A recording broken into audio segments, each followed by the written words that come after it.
Nagsusugat ang dibdib at saka po nagkakaroon ng singaw. Pero buwan-buwan siya nagdidibusyon. Buwan-buwan may dibusyon siya ng 49 days. Ano ba nangyayari kay Kuya? At bigyan natin ng kasagutan based sa aral ng Team Happy Gimat at sa experience ng inyong kagimat. Tara, bigyan natin ng pasis si Kuya. Wala namang agimat, pero nasa puso ang tunay na agimat.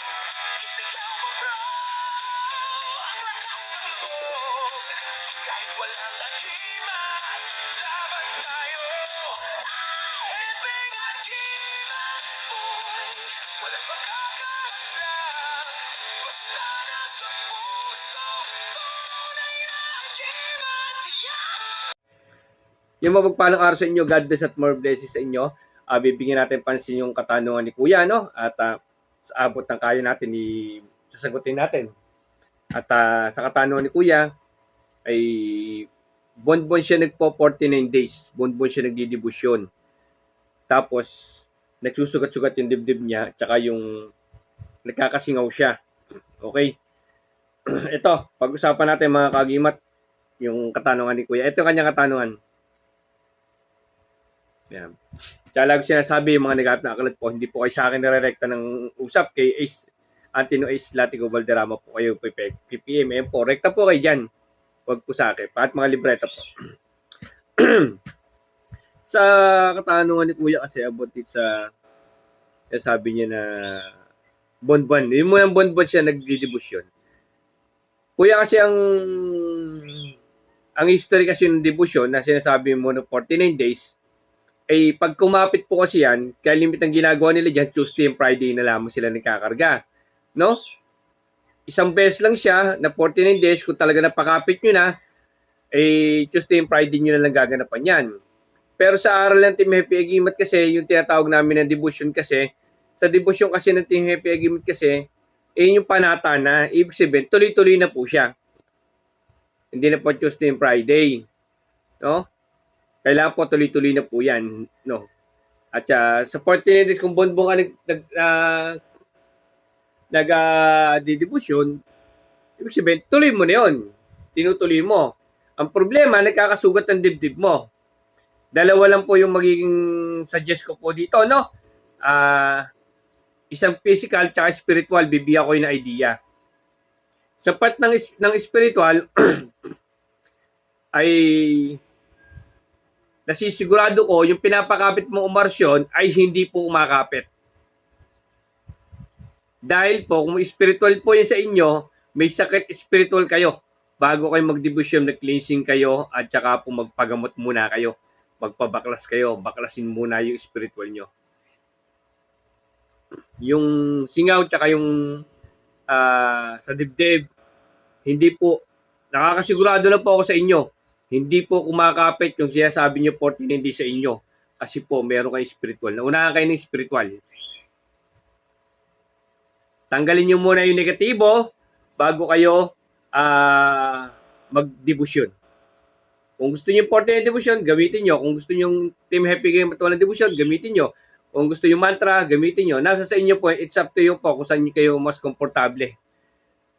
Pero sinusigurado po, kung may spiritual si Kuya, yung sa kanyang singaw tsaka sa dibdib na kakasugat, kung spiritual po yan, hindi nakakasigurado po sa inyo, hindi po kapit yung pinapakapit nyo na 49 days. Useless po. No. Bibigyan ko rin idea sa mga ating lagi sinasabi sa inyo, pagka tayo nagdidibusyon ng 49 days na ginagamit nila, o walang dibusyon, o mantra, o anong klaseng pagpapakapit, kailangan po natin mag-cleansing muna ng sarili natin. Alisin po sa puso at isip, mag-cleansing tayo ng asin sa pagpapaligo. Tapos kung may spiritual tayo, magpa-check muna tayo sa mga online, pwede sa online, sa amin, may online po, libre yan.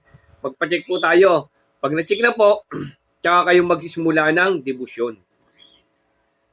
Yun. Tapos, sa physical naman, Kuya, kasi ito ay part ng tag-init. No? Nang last week pa kasi itong tanong na to eh. No? Ngayon lang natin nasagot kasi nga sa haba po ng pila ng sinasagot natin. Ngayon po, Sa part ng physical po, ito po ay sintomas naman po. Kung physical po yung sakit nyo, kasi hindi ka naman nakapag sa akin, kung mag-video call sa akin, ma-check natin kung spiritual o physical. So, pwede kayo mag-PM sa akin sa FB natin para ma-check natin, may video call kami dito. Kahit wala ako din yung grupo namin nandun. Libre po yan, walang bayad, kahit piso po, wala gagastusin doon. Kung yan po ay part ng physical, no? It is sign po ng kailangan po linisin din natin lagi yung ating mga gums, mga ngipin, no? Opo, yung paglilinis every time kumain tayo. Kasi yung iba kasi, kain ng umaga, sipilyo, kahit tanghali, sipilyo, kain ng gabi. Minsan pag merienda, hindi nagsisipilyo, no?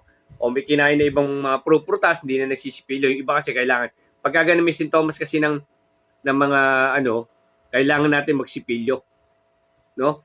Tapos, pagka sa gilagid na ganan, advice ko po sa kanyo, maglaga kayo ng balat ng yung dahon ng bayabas, ilaga nyo, lagyan nyo ng asin, tapos yung ano muna, tawag dito, naglaga muna kayo, may inilaga, hiwalay nyo yung konti, lagyan nyo ng asin, lagyan asin yung konti. Tapos, yung ibang nilaga, iinumin nyo po siya. Yung nilagyan nyo ng asin, dadami-damihan nyo sa asin, yun pang mumumog nyo. Yung daon ng bayabas na may asin. Mumumog nyo yung konti, yung iba iinumin, yung walang asin. No, yun po yung sa may physical po, no. Opo, daw update lang kayo ng sipilyo, no. Kada merienda o may prutas, sipilyo agad para mawala agad yung yung gums natin, magkaroon ng dumi or bacteria o virus, madali matanggal po siya, mumug yung Tapos sa part ng balat kasi, dibdib ng tinamaan o sa ibang part, yan kasi part yung singaw kasi din natin dito, tsaka sa dibdib, nasa part din po kasi ng init ng panahon.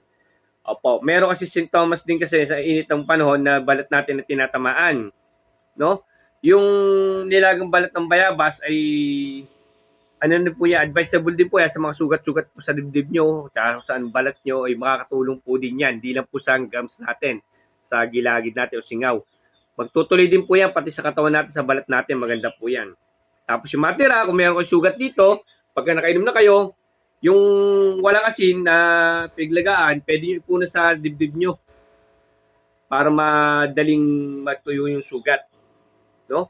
Tapos every time advice ko sa ganun, yung sa init ng panahon na sakit, kung physical po yan, at least kahit paano 3 beses kayo makapaligo sa isang araw muna. Opo, umaga, tanghali, pahapon, yan, para makasingaw po yung init natin. Opo, para mawala yung init ng katawan po kasi yan yung nagiging sugat misa sa init ng panahon. Tapos pag wala naman masyadong sugat, i-update natin kung talagang nagdi-dry yung natin, basahin natin lagi ng tubig, kung wala tayong pabiling lotion. Kung may lotion naman tayo, lotion natin. Yung lang, yung pang lang po sa init. Moisturizing lang po. Yan yung mga advice ko po, no? Basta bago mag-devotion po, ay magpa-cleansing muna po. Magpabakals muna. Salamat. God bless inyo lahat.